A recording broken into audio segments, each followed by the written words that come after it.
Yo, so I have been on YouTube for a whole year. And here's 3 things that I've learned from my year on YouTube. But first of all, let's get some food, yeah?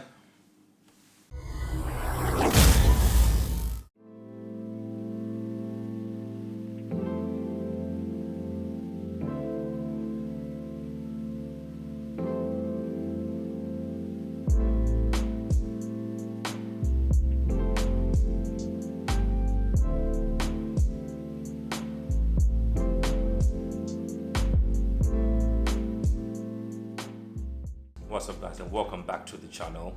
It's been a little while, but we're back now, and I really appreciate you dropping by. If you're new here, thank you very much for dropping by. Don't forget to hit the subscribe button, hit the notification bell so you don't miss on any uploads from us. And if you're returning, if you're one of the OGs, like I always say, I appreciate you guys. So like I said in the intro, I've been on YouTube now for a year, and it's been a massive learning curve. Sometimes I think I just went into it and I just thought, hey, I can just pick up the camera, do a video, upload it, yada yada. But there's a lot more that goes on into having a YouTube channel than maybe I anticipated at the start. But one of the lessons that I learned from the last year on YouTube is you need to be consistent.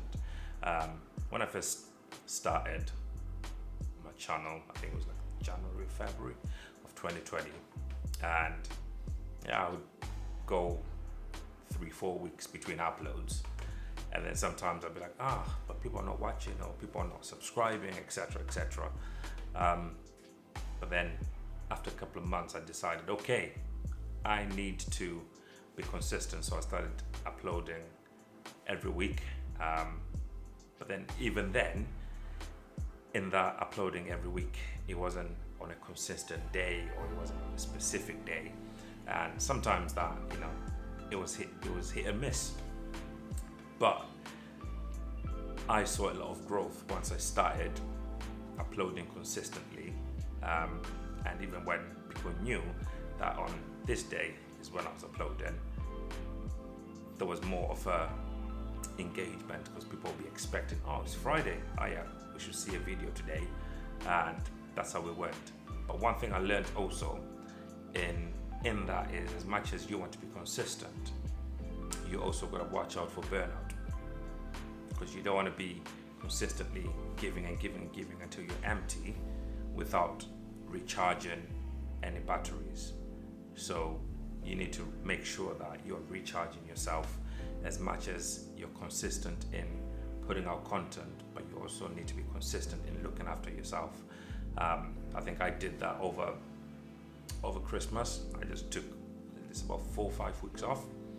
I came back, and one of my brothers, Chris Lewis, shout out to him, he said something to me in the comments on a video that I put out last, when I just explained why I've been away, etc. And he said to me, you are more valuable than your content. And for me, that struck a chord, and I really appreciated that, because it makes you think. Sometimes it's easy just to be like, I'm all about content, and you forget about yourself, you forget about your own health and stuff like that. So I really appreciated that I did need that time to be just recharged. Don't worry about picking up the camera, and just spend time with the people that are closest to me, without having to pick up a camera and be like, hey guys, we're back on YouTube and we're doing another video, etc. So yeah, be consistent, but also watch out for burnout. So if you need to take a break, take a break. Your subscribers, they're going to be there, they're going to understand, because your health comes first. And like Chris said, you are more valuable than your content. So number 2 of something that I learned from being on YouTube for a year is make content that you're passionate about. There's no point of making content that you're not passionate about, because you'll never give it 100%. You can make a video that will get the views, but are you going to make that kind of video again? If you're not really passionate about the subject, then you're just going to be making the video, and for the sake of getting the views, but you're not really passionate about it. And sometimes you can tell when people are not passionate about whatever they're talking about because the information is not really there. You're just doing it because you've seen other people do it and you've seen other people get views from it. So for me, my takeaway was make content that you're really passionate about. I mean, I made videos that got a decent amount of views, but when I look at it, I'm like, do I want to box myself doing that type of content, or do I want to make content that I'm actually passionate about that also gives value to people? So that's where I've been. It's been like a sticky little situation that I've been, where it's like, yes, you know, you want to get the views, etc. You know, you want to get people subscribing, but at the end of the day, if I'm not really passionate about that subject, or if I'm not really into that subject, then that's going to come across when I'm speaking to you guys on camera, because you're going to be like, yes, you're talking about it, but that's not really your thing. So make content that you're passionate about making. So the last point is be yourself.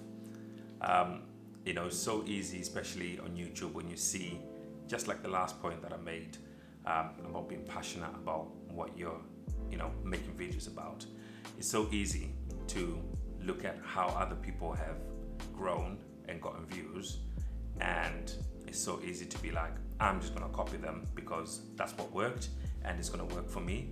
But that's not being yourself. Just be true to yourself. You are who you are. You've got your own gifts, and people will love you for you. You know, I'll make my videos the way I make my videos. I'll edit them how I edit them. Yes, you can take tips and tricks from other people, but at the end of the day, you've got to be yourself. And it's just the same as the content that we make, is you got to be yourself. You can't copy and paste what someone else has done and hope to get the same results. You might get the same results, but at the end of the day, that's not really you, and you're not being true to yourself. So I think that was one lesson that I really learned from last year, is, you know, I can make all the different other content, but if it's not me and I'm not passionate about it, then that's going to come across and you soon get bored of it. And there's only so much fakery that you can do on YouTube until you get bored of that fakery, and then you're going to start over again being yourself when you could have just been yourself in the first place. So it's just easier to start off as being yourself. I think that's one thing that I really learned, was like, you know, I can just be me, and, you know, I'll just show you the real me. And yeah, that's how we've rolled for the last year, and that's how we continue to roll. And it's interesting that, you know, this next year, my aim for the next year on YouTube and going forward is just to give more value to you and to all the people that are going to come on board and join the gang. But I really appreciate everyone that's been rolling with us over the last year. It's been great, and, you know, we've had views and we've had no views, but that's how we roll. Like I said, it's a marathon or a sprint, and we're just here, and we're just getting started, and we're just getting started to make an impact. And I think that's what we need to do this year, personally, is just to make an impact and just give more value to people. So yeah, that is it. That was 2020. This is 2021, and yeah, content is about to get better, and the vlogs will still remain. And my prayer and my hope is I'll continue to give more value to each and every one of you. And like I always say, I really appreciate you guys, and we'll see you in the next video. Peace.